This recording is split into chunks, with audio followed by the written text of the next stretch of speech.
Senate की कायमा committee बराए बहरी उमूर का इजलास। पोर्ट कासिम की 500 एकड़ जमीन 10 लाख से देने का फैसला सितंबर 2024 में हुआ। फैसल बावड़ा की जानिब से कहा गया, पोर्ट कासिम की जमीन की मजमूई मालियत 50 से 60 अरब रुपए है। एक डिफॉल्टर कंपनी के लिए नरम गोशा पैदा किया गया।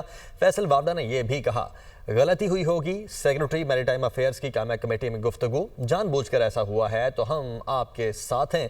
सेक्रेटरी मैरीटाइम अफेयर्स की जानिब से यह भी कहा गया, 50 से 60 अरब की करप्शन गलती नहीं। फैसल बावड़ा ने जवाब दिया, मैरीटाइम के ऐसे ऐसे सबूत दूंगा कि हैरान रह जाएंगे। आर्मी चीफ इदारे को लेकर टीम मेंबर की तरह चल रहे हैं। फैसल बावड़ा की जानिब से यह भी कहा गया। जफर हाशमी हमारे साथ मौजूद हैं इस्लामाबाद से। जफर, बताइएगा क्या गुफ्तगू हुई?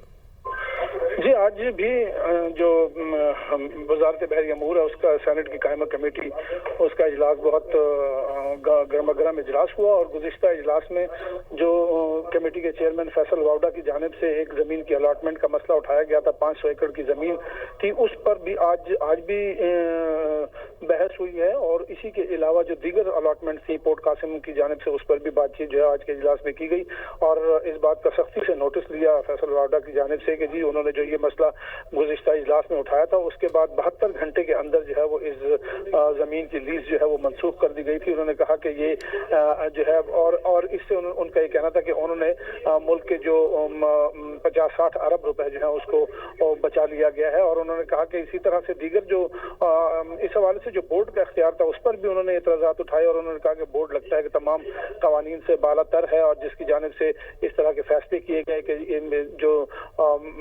10 करोड़ की जो जमीन थी वो 2 लाख जो उसका 10 लाख के जो उस पर रेट पर जो है वो अलॉट की गई। और इस तरह के फैसले जो हैं उन्होंने कहा कि इस तरह की जितनी लीजेस की गई हैं उनको फौरी तौर पर उन्होंने मनसूख करने की हिदायत की। और उन्होंने कहा कि अब तक जो ट्रांजैक्शंस हो चुकी हैं उसको भी जो है वो रोक दिया जाए, फ्रीज कर दिया जाए। और उनका ये कहना था कि हमने ठीक है, बहुत शुक्रिया आपका जफर।